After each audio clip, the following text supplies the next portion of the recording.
Greetings, everyone, and welcome to a Fireside Chat with Zany Mystic. My guest today is Dr. Lynne Kitei, the creator of the groundbreaking documentary, The Phoenix Lights. Dr. Lynne is an internationally acclaimed physician and health educator who recently pushed aside her successful medical career to pursue the Phoenix Lights book, an award-winning documentary. She was leading the cutting-edge era of early disease detection and prevention as chief clinical consultant at the world-renowned Arizona Heart Institute's Imaging Prevention Wellness Center in Phoenix, Arizona, until she came forward after 7 years of anonymity as a key witness to the still unexplained mass sightings throughout Arizona on March 13, 1997. She has been called the woman pioneer of medical communications in TV Guide after creating and producing innovative TV news health reports for NBC in Philadelphia in 1976. Since that time, Dr. Lynne has dedicated almost 30 years to global public awareness, wellness, and health education. She has appeared as the resident health reporter for NBC affiliates in Philadelphia and Phoenix, and has been featured on USA Cable, Fox TV News, ABC, CNN, and CBS affiliates, National Geographic TV, the Travel Channel, NBC Japan, and MSNBC. I could go on for another hour listing her accolades, so before we run out of time, let's welcome her live now. Hi, Dr. Lynne. How are you? Hi, Lynn. Thanks so much for having me. Really it's my pleasure. I couldn't wait to have you on the show because when I watched your documentary, I was absolutely, I would say, flabbergasted. It's courageous, it's well documented, it's a moving film experience. I mean, it stands alone as film entertainment, if nothing else, and it's a documentary. I rented it at my local video store, and I just want everyone listening to rush out right now, and I rarely give this kind of endorsement, just rush out and rent it or purchase it. It's well worth the watch. Oh, thank you so much. It's really been a labor of love. I can imagine. Well, we're going to go into that, find out just how much it was. First of all, would you tell us a little bit about the Felix the cat, Phoenix Lights, and what happened to bring you to the point of producing a film about it? Absolutely. Actually, for me, just so that the listeners are familiar, if they're not familiar with the Phoenix Lights event itself, which on March 13th, 1997, while thousands of people were purposely looking up at the sky at the Hale-Bopp comet, they also glimpsed a miraculous view of a mile to 2 mile wide. Some people saw lights that seemed to be attached to something or had a field between them, totally equidistant from each other in either a V formation, a triangle, a boomerang shape, an arrowhead shape. Some people actually saw a craft traverse slowly, about 30 miles an hour. Some saw it take off at a tremendous speed, incredible technology to be sure, whatever it was. Totally silent. That was what was so eerie to thousands of people that were purposely looking up at the sky. Whoever did this obviously wanted to be seen. And it happened for many, many hours. We're not sure to this day if it was a parade throughout the entire state of different objects or one object that could morph. But nonetheless, it was something so spectacular that it really affected thousands of people at a soul level. I mean, it's really fascinating just to listen to their in-time reactions and the follow-up of the profound transformation that's taken place for thousands here in Arizona. But for me personally, since you asked, this whole topic started for me. I had no interest or knowledge in the topic at all, nor did my husband, who's also a physician, until 2 years prior to the mass sighting. We had very close sighting to our home. We live mountainside in Paradise Valley, and for anybody that's been out there might be familiar with the mountains here. I mean, we're nestled, really in the mountain range, pretty high up. So we have a panoramic view of the city skyline, and we're very familiar with what pops up out there, planes and helicopters and streetlights and car lights and so forth. This is a gated community. There is no way, and I underline that it could have been military, and yet we witnessed 3 amber orbs about 50, 75 feet above a property right below us, the private property. Wow. That were hovering for minutes, if not longer, right in front of us. I mean, literally 100 yards from our home. And I happened to get pictures of it. Didn't even know who to show them to, and because I knew no one who was interested in the topic. And lo and behold, 2 years later, the lights came back, but at a distance. 2 months before the mass sighting, found them so curious and awesome that I started documenting them again on film, and happened to catch Lanza, which is really profound and historic data. The same formation in the same location that I would catch on video during the mass sighting, one of the handful of signature videos of that event. But this was 2 months before, and I happened to catch 6 pictures in a row of this object head-on turning into a V shape. Was so unnerving that the following morning I called around to try to find a logical explanation, and contacted air traffic controllers at Sky Harbor International Airport, who saw the same thing at the same time, shared with me that it was in Class B restricted airspace. They looked with their high-powered binoculars, and in their own words, there were 6 points of light that seemed to be attached to something, but they couldn't see what it was attached to, moving slowly behind the mountain range there. And when I asked them what it was, and here are professional sky watchers, there was silence. And then finally the air traffic controller said, "Beats me." And yeah, I mean, they had no idea. So when when you hear this information, and this is 2 months before the mass sighting, and then I continued to take pictures and continued to communicate with them up into and including the mass sighting night, where I caught the 3 lights above the city. Anybody that wants to see some of these pictures, there's a great photo page on my website, www.thephoenixlights.net. The collection that I was getting was really awesome. I didn't even know what to do with it, but I did call the air traffic controllers the morning after the mass sighting as well, and they shared the same information. They saw the same thing in the same location again, same phenomena, and the rest is kind of history, because the week after that, I found out it was happening worldwide, and even though I let my pictures out there, I remained anonymous for the next 7 years, doing a meticulous investigation, trying to find a logical explanation, and I've yet to find it. If anything, it opened up a whole new world to me that I ultimately felt obliged and to share, because my background is education for 30 years. Well, one thing that's really interesting about your film is that you can tell that the person who made it, number one, did it with a great deal of care and attention to detail, and is coming from a somewhat skeptical point of view. In other words, you don't push any agenda. It's not like you're trying to say, well, this is this and this is that. It's simply interviewing people, and they're speaking exactly about what they saw. And I also appreciated that you wove into it highly credible researchers who analyzed, and you might have to explain how that works, but they analyzed the frequencies of both flares and the lights, and came up with a spectrograph, and then you show that on the film. And to me, it was undisputed proof that those were not flares. Yeah, I mean, it's just to interject a bit. Firstly, I have to say I was a skeptic. I mean, I was really looking for a logical explanation. Pushed my entire professional life aside to do so, and went down to the University of Arizona Optical Science Department, Consciousness Study Department, Arizona State University, Astronomy, Mathematics, Geology, Anthropology departments, Brooks Institute of Photography.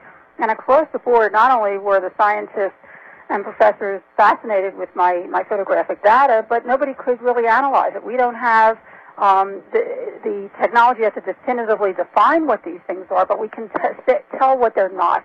And you had referenced a spectral analysis where the machinery that was being used at the time by Jim Delatoso, who became one of the chief investigators here locally, he was using the same, it was really classified machinery that he was using for other projects for NASA and so forth, and nobody knew, and that was something that was frustrating for all of us because until I did my own homework, I wasn't coming forward with this information. I didn't want to come forward, to tell you the truth. I stayed anonymous for 7 years and ended up with a 750-page journal that was just too compelling not to share. But in the meantime, nobody knew that there were 35-millimeter pictures that I took 2 months before the mass sighting and 2 years before the mass sighting that Jim Delatosa was analyzing. The skeptics out there were en masse giving him much grief about analyzing videos, which really can't analyze videos. But I had asked him to please remain anonymous, keep me anonymous, as well as the pictures until we could try to figure out what they were. And he was kind enough to do that, I will be forever grateful for that. But in the meantime, he got a lot of flack for that. So I was thrilled when I finally came forward, not only with the book, but certainly the documentary, where he goes into great detail exactly what he did to analyze the photographs. And also, as a backup, I took it down to the Optical Science Department at University of Arizona. Dr. Richard Powell, who was in the documentary as well, was then the head of the Optical Science Department, became the vice president of research. And he, too, he was flabbergasted and really didn't have the technology to definitively define what these things are, but supported Jim's work as well as the Brooks Institute of Photography, Dr. Rand. So, the bottom line that we can say with that is that, number one, we did all that we could possibly do to find out what these were, and ended up finding out what they weren't. There is nothing that fits into this spectrum that these lights happen to produce, which are very similar, by the way, to the same lights that appeared in Mexico several years ago. Mexican Air Force caught them. Same lights that appeared in Fatima. We can go back in history, and that's another thing that was really mind-boggling to me personally, to find out that these phenomena have been occurring since human documentation started. Over thousands of years. Yeah, and there are indigenous peoples right here in America, right here in Phoenix, that feel that these are spirit world, that there are ancestors coming to visit them, and others feel that they're sky people from other planets and other universes and dimensions, which is part of their culture. We don't have any reference for it in our culture because we've been told for so long that it's not real, or it's a mirage, or that it's flares or balloons or whatever. The other thing, getting back to the flare issue, which is really important to note, and by the way, my book was a 750-page journal, and I squeezed it down to 220 pages, so there is much more information in there than I could ever put in the documentary. But I'm going to have to read that. And I hope people get a chance to read that, because I find a connection between all unexplained phenomena that have a mystical light associated with it. I call them ups, because the experience is not only very similar between unexplained aerial phenomena, near-death experience, out-of-body experience, again, with the mystical light associated with it, but the after effect is so profound, the awakening, the enlightenment, that we're not alone in the universe. But getting back to and we can get into that if we have time, but the flare thing, there was no investigation or explanation for a number of months. It was just bizarre. It was just bizarre. As far as the government and military were concerned, what happened? Did something happen on March 13th? And here, something spectacular occurred. Myself, I called every military base. They were more interested in seeing my documentation for it than giving an explanation. They had no idea. They were just as curious. And conversations over and over again, which I put into the book.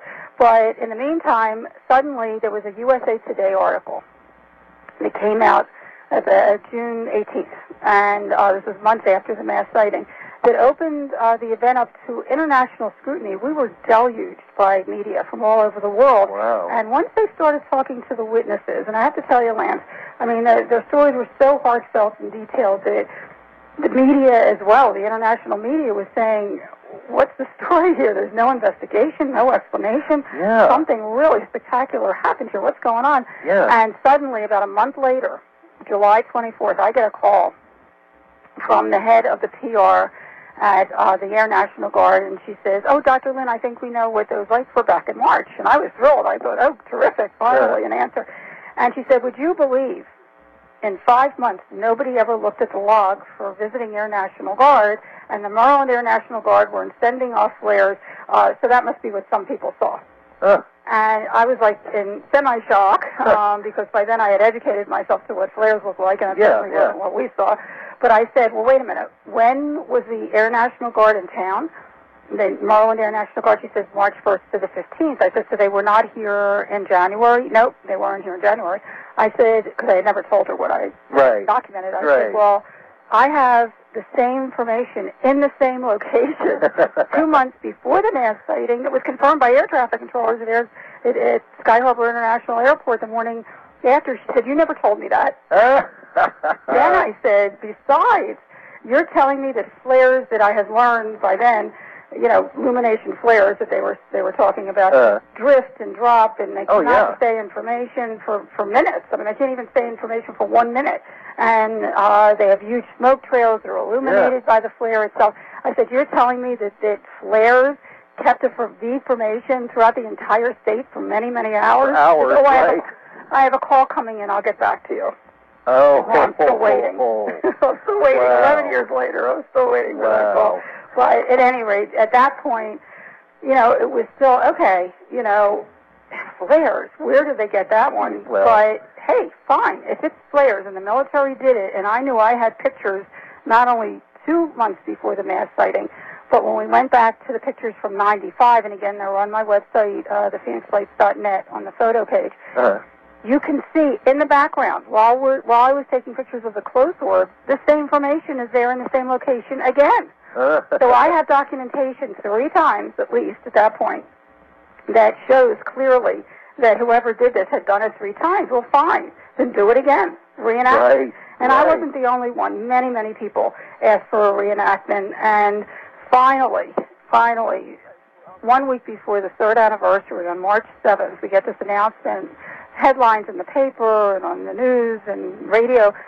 3 Air National Guards were coming into town to send off flares to show everybody the Phoenix lights. Now, whether they thought we forgot what they looked like or wanted to confuse the issue or whatever, it was a major joke, I have to say. I mean, it was so unlike what we had witnessed and photographed. In fact, on the trailer and news page, there's an MSNBC report that is really poignant.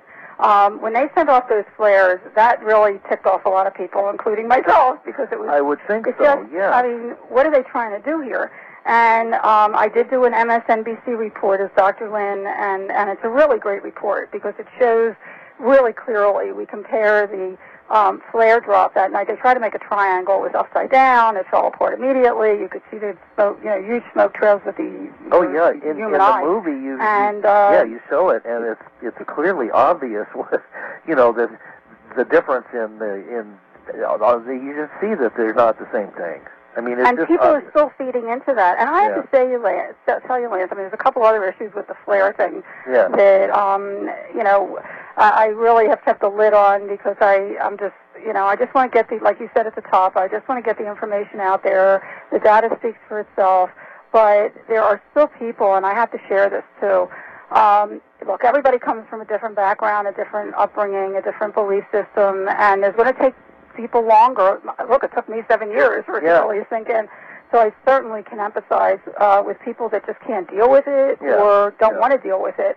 And that's okay. I mean, if it gives them comfort to feed into balloons or flares or whatever, that's fine. But if you really want to educate yourself and open up your mind and your heart to what's really happening, the data is there, especially in my book, I have to tell you, because in the book I tell, as the story unfolded, one of the things that happened, and I'm still getting emails, I cannot believe people are feeding into this still, but I can understand because it's, you know, it's been out there ad nauseum. There was a program on air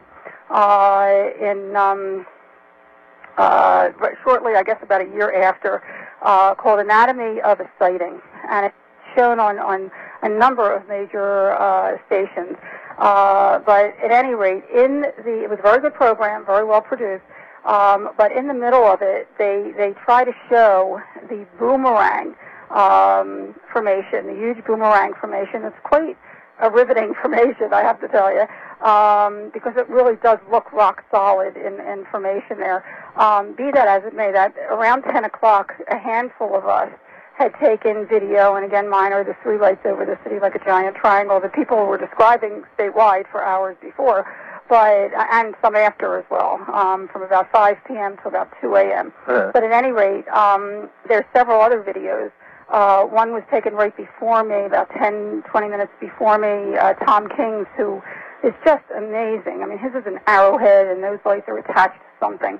The Kristen's boomerang video is also pretty riveting, but what they tried to show in this program, they took that video and said that they were analyzing it. Now, their analysis was to show a daytime shot of the same formation and with the mountains behind it to show that the lights were disappearing behind the mountains, so that meant that they were flares. Well, number one, the air traffic controllers had told me personally the morning after the January 97 sighting that they saw this formation of lights, this equidistant formation of lights that seemed to be attached to something, slowly move behind the mountains. So just because it went behind the mountain doesn't mean it's flares, okay? Right. Because the Barry Goldwater range is quite a distance behind those mountains.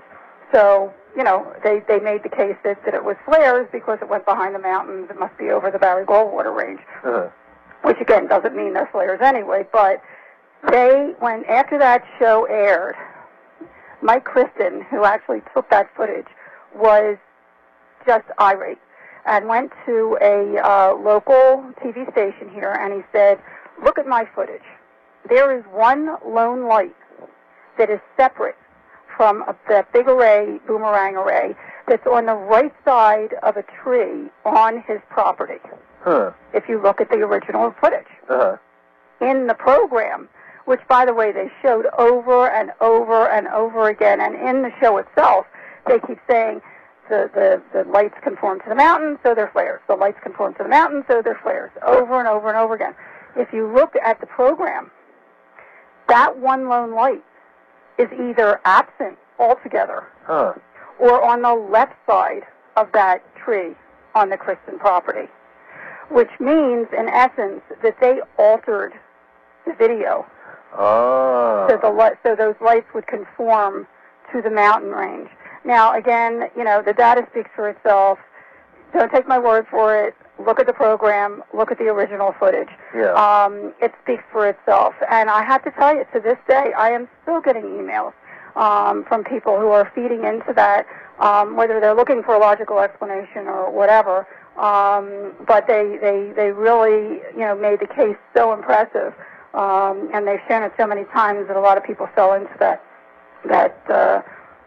story. So I just wanted to share that because that's another little tidbit that you know, when you know the true facts. And this TV program, not only did they air this discussion, but the cameraman also went to the Kristen property, shot exactly where Mike Kristen had shot his original footage, and those lights were shown to be in front of the mountain, which meant that they were on top of Phoenix, and which flares would not be dropped on top of Phoenix. So, at any rate, I just wanted to add that little aside for you. I think I heard somewhere that more than 10,000 people during this course of time. Yeah, I think that it's probably more. More than that actually saw the lights. That's a massive amount of people. Now, they all seem to describe the same object. Did it seem like it was? How far away would it have been from them? And did they say that it looked like a solid object with lights surrounding it? That's good questions, Lance. I have to tell you, like I mentioned previously, we're not sure if it was one object that could more from your perspective, if it changed shapes a little bit, because some people described it as a boomerang, some people arrowhead, some people a V-shape, some people saw 3 lights, some people saw 5 lights, some people, in fact, the second picture in my series of 6 that I have posted from the 2 months before sighting, before the mass sighting, the second picture shows exactly what most people were describing statewide: 5 lights in a row or in a V shape with 2 trailing. And this was 2 months before the mass sighting. Wow. That's what most people described. We have a 911 Phoenix operator, police operator that just came forward that we added to this new version that was just released, who said most people described the lights that seemed to be attached to something. But there were a number of people that saw a craft. Yes. So, again, if this thing could morph into a craft or just the orbs that seemed to be attached to something, or was it different objects, I don't know if we'll ever find out. But the fact is that there were such consistencies in the descriptions, statewide. And we're talking along the most populated corridor of Arizona. Again, whoever did this wanted to be seen, and you asked how close. I mean, there were people that said it was so close to them, they could have thrown a stone at it. Wow. Wow. It was that low. Wow. So when you hear that, and the miraculous feeling that people felt, the awe, nobody was scared. That was the other thing. We go into the documentary with the whole Hollywood thing and how we've been so ingrained with the prospect that aliens are threats. And and almost every movie. I mean, there's only, maybe 3 movies out there that don't do that. As far as, Close Encounters and E.T., that give a more benevolent slant to this. And, of course, we're dealing with Hollywood and they want to sell tickets. But on the other side, like Independence Day movie, so 6 months before the mass sighting. Yeah. So children, who, by the way, were usually the first ones to see it and alerted their parents to it coming towards them, which is interesting in itself, were scared. A number of them were frightened because of Independence Day movie. Oh, yeah. And which had shown 6 months before, and they were jumping up and down, Independence Day, Independence Day. But as it got closer, and this is so important to note because, again, the facts speak for themselves, in real time, not only for parents, but also for the children, a calmness came over everyone. And a feeling of awe, of a miracle that they were seeing. And as it passed, the kids actually asked their parents to get in the car and chase it. I mean, they were so fascinated, and it was just a total 180 from when they first saw it because of the mindset that so many people have of fear. And I'm not saying that everything out there is benevolent, but certainly when you look at the data again, in over 11 years, Lance, there has not been not one report, and we certainly have enough researchers here that somebody would have heard something. Not one report of harm, threat, or abduction associated with the Phoenix Lights event. So there have been no reports of abductions in the area that would not associated with the Phoenix Lights event. Cool. They're actually Dr. Ruth Hover, who's in the documentary. She is such a kind, wonderful soul, and she runs for many, many years. She has been running a contact abduction group out in Fountain Hills, and she certainly would have heard if there was any of that. And previous to the mass sighting, there were people that thought they were abducted. But there has not been one report of threat, harm, or abduction associated with the Phoenix Lights event. And, now there's a couple movies coming out. I think one's already out that, talk about abduction and all this. I mean, it's very sad because I've taken great lengths to let people know that what happened here was just a visitation of whoever did this. And I don't know who did it. To this day, I don't know who did it. But I know, I don't know what they were, but I know that they are.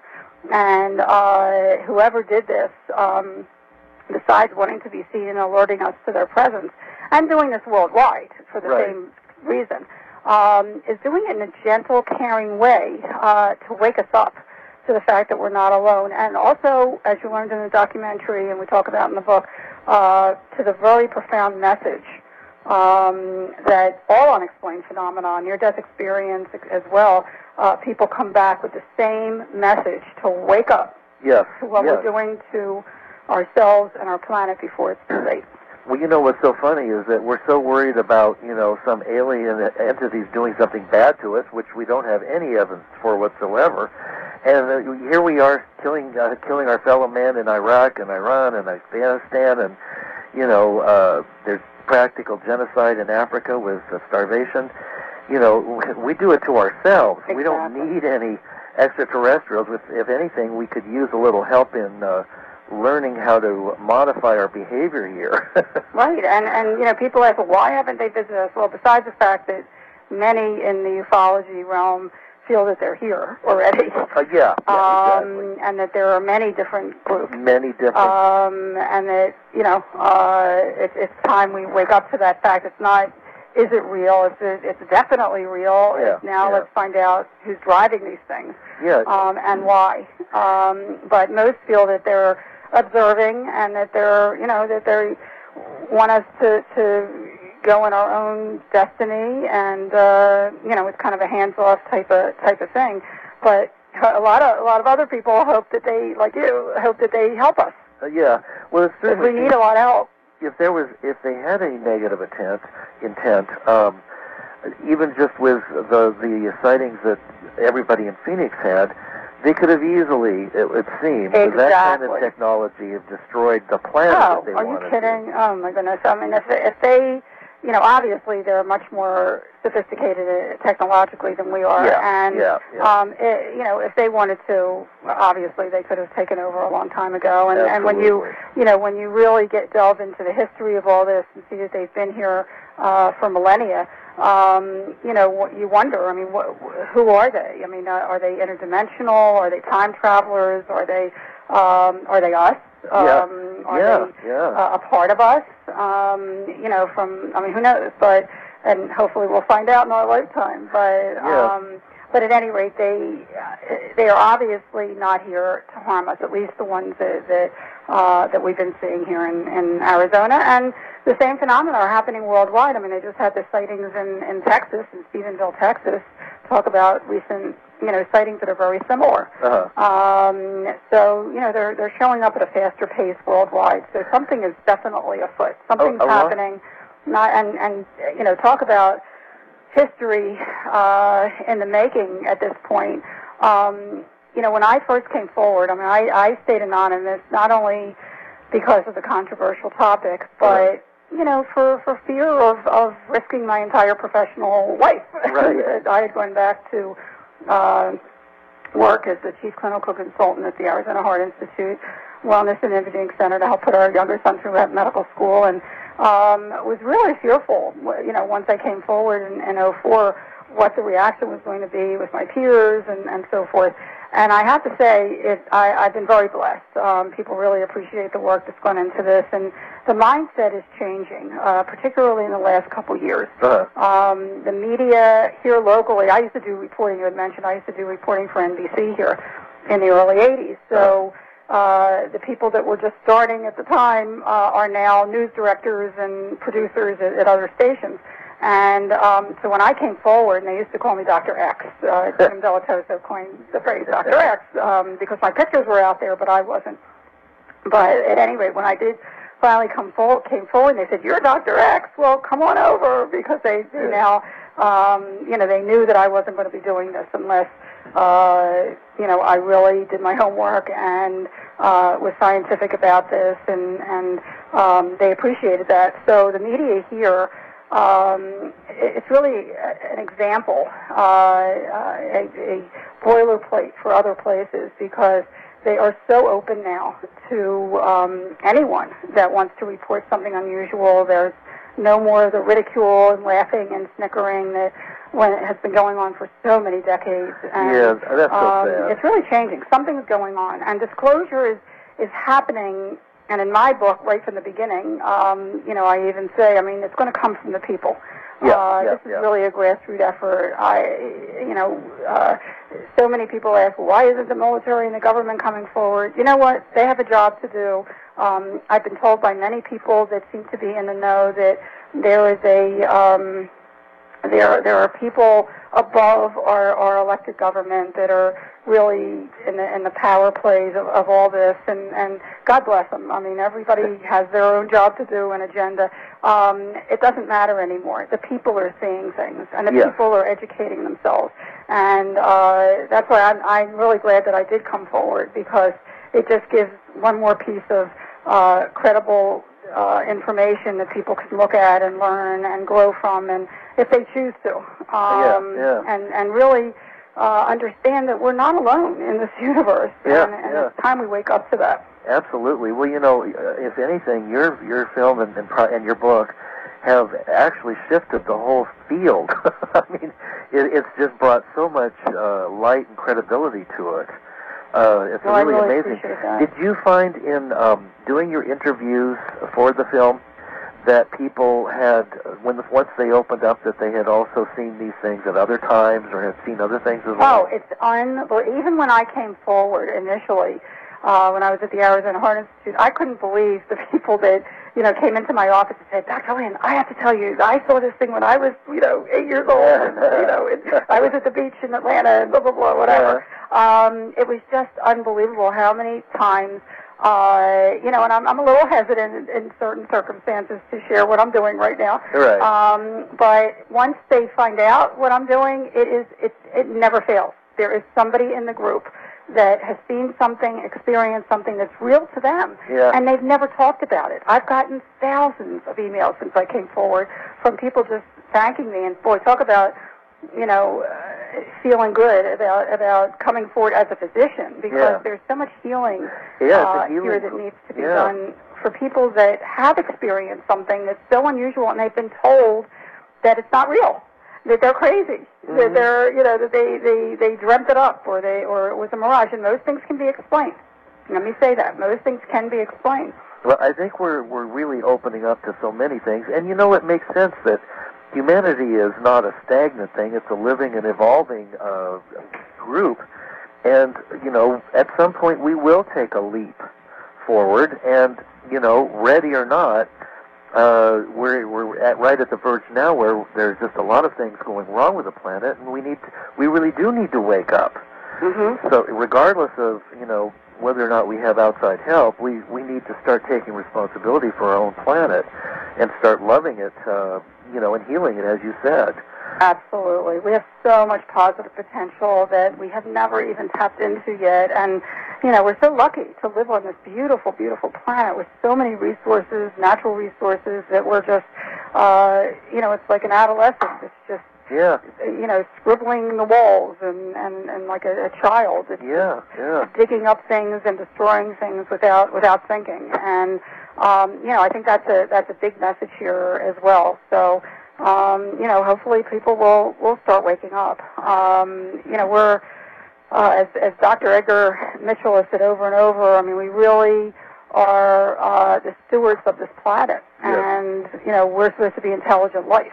Look what we're doing here. So, hopefully when people really become more and more open and knowledgeable about the fact that we are being visited, or they're here. I think they're here. Yeah, that more of our consciousness is raised, and we will evolve to the point where we can accept.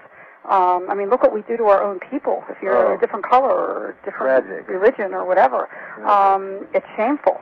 It is. Can you imagine? And people say, well, why don't they land? Well, or show themselves. The fact that they might be here and we don't really even realize it is one part of it too. But on the other side, that's not going to happen until we really, I don't believe, until we're really open to it and, won't freak out and won't panic. We need to get a handle on our fear and our violence. I can just see somebody whipping out a gun and shooting. Right. Well, what was that movie with Michael Rennie, when the day the Earth stood still? Exactly. They've been showing that a lot lately, by the way. Interestingly enough. But, think about it. It took 17 centuries before the advent of the microscope for human beings to realize. And if 100 years before that, or even 50 years before that, somebody had said there are tiny little organisms that we can't see with our human eyes all around us, they would have been, declared heretic. But the fact is that after the microscope showed us that there are thousands, zillions of microorganisms, even in our bodies. Just in recent years, the last 20, 30 years, we've discovered that there are electromagnetic energies around every living cell, which has helped us develop wonderful technology such as the MRI, the magnetic resonance imaging machine, to detect disease non-invasively. Well, just because we can't see these tiny living organisms or electromagnetic energies or gamma rays or radio waves, whatever, doesn't mean they're not real. That's right. We may just be looking on the AM dial for an FM frequency. Yeah, exactly. And it's going to take us some time, just like with the microscope, to really have the technology to definitively define what these things are. But again, doesn't mean they're not real. Look at the leap that we're just about to make with the Super Hadron Collider over in Europe. 17 miles, I think, of underground, equipment, and they're looking for the God particle. So, we're taking another leap into the unknown. So, it seems like it behooves us to, start opening our minds to the unknown, because it's going to be in front of our faces whether we like it or not. Well, it is already, Lance. It is already, and even studies that are being done to prove that, even prayer and how powerful our minds are to influence the energies that we can influence ourselves around us. And I've seen it certainly in medicine. I mean, that's a whole other discussion that I get into in the book. How powerful we are as human beings to influence our own health, both positively and negatively, and those around us.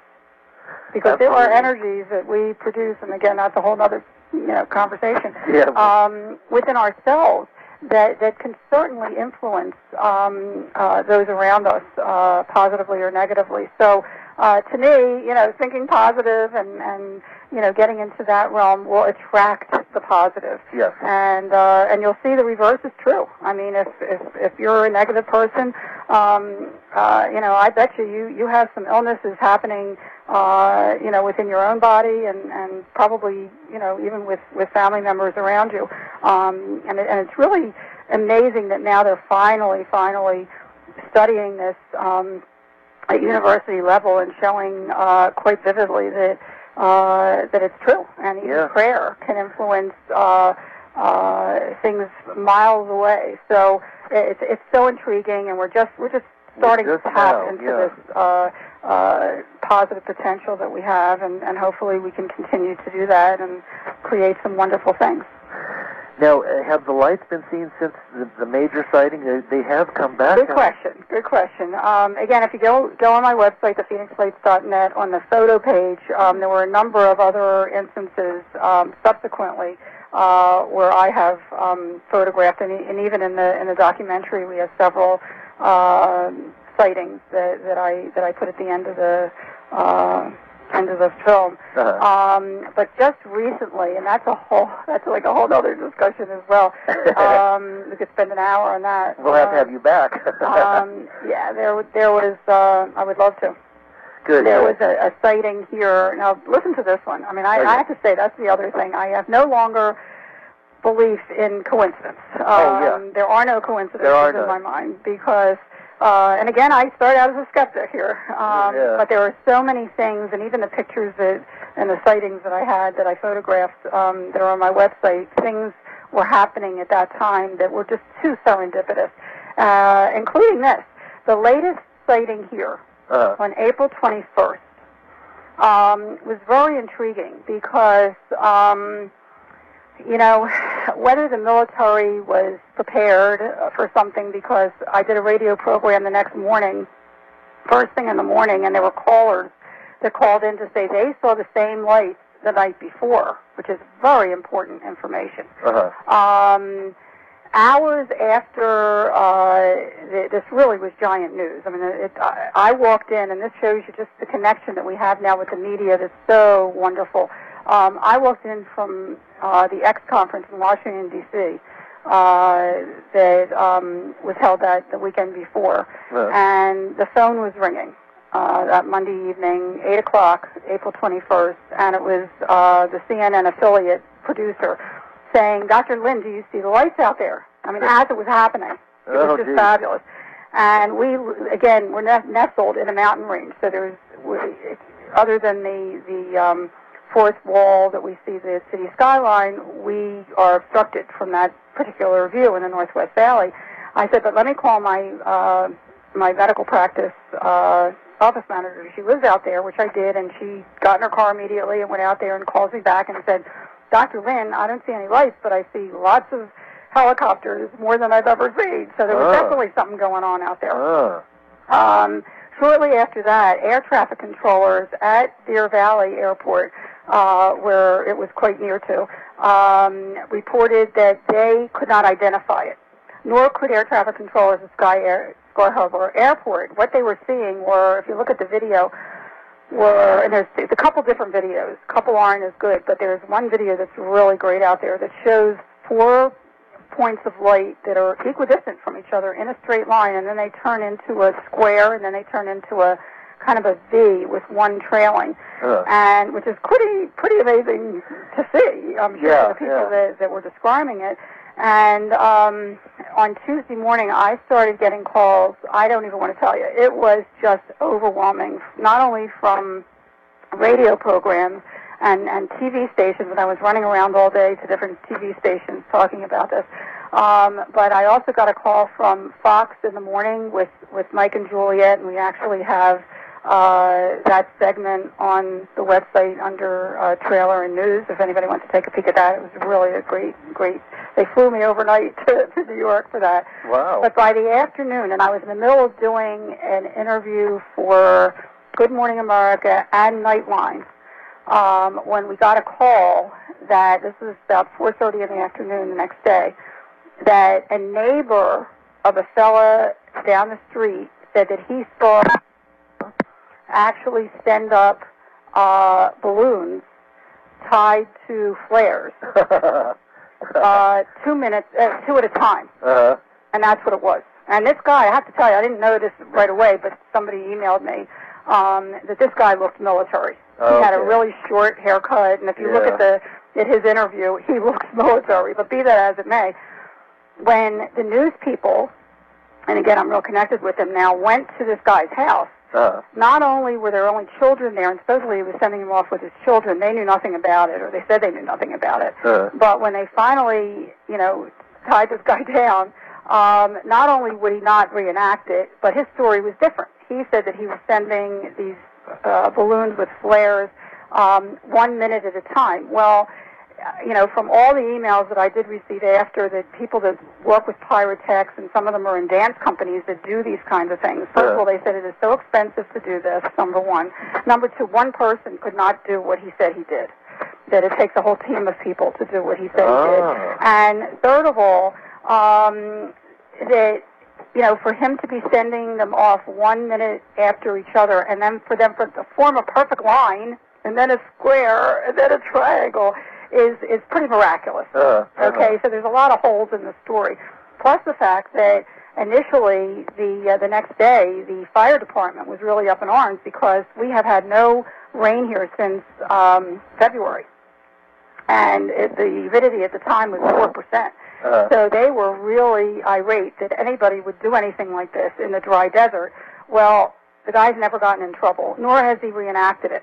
And he's been asked a number of times. So, there's a lot of holes in that story. So that was the latest sighting. What made it really amazing for me, and talk about the coincidence situation. Are you ready? Okay. The documentary that you rented. Yes. Okay. I really I tried to hold out for theatrical for over a year. They had contacted me, Vanguard Cinema had contacted me last year, and it's such a great, amazing situation in a theater setting. I was really trying to hold out for that, but they're just not ready yet, and I wanted to get the information out. So I finally conceded, and I have to tell you that the CEO really kept on me, and he's very passionate about the project, which is music to my ears. Good. And we decided several months ago, or he decided, when it would be released. Well, the release date, where it was on the shelves at Hollywood Video and Blockbuster, et cetera, April 22nd, the next morning. Whoa. So for me, the last sighting was a gift. Wow. Whoever did it. How funny. Is that amazing? Amazing. Amazing. It was flying off the shelves. So, absolutely. For me, it was unbelievable because we got so much press and so much attention about the Phoenix Lights. You know, of course, mixed in with that, there are people, the hard-nosed skeptics and debunkers that, you know, right away say, oh, that's what the original Phoenix Lights was. It was balloons, you know. But at any rate, to this day, it's still unexplained. Well, you know, it seems that the government and the military is really doing itself a disservice by trying to debunk it, because they're just really, it seems like, what are they hiding? Well, it's looking pretty silly. You know, I have to it's say. looking I mean, very silly.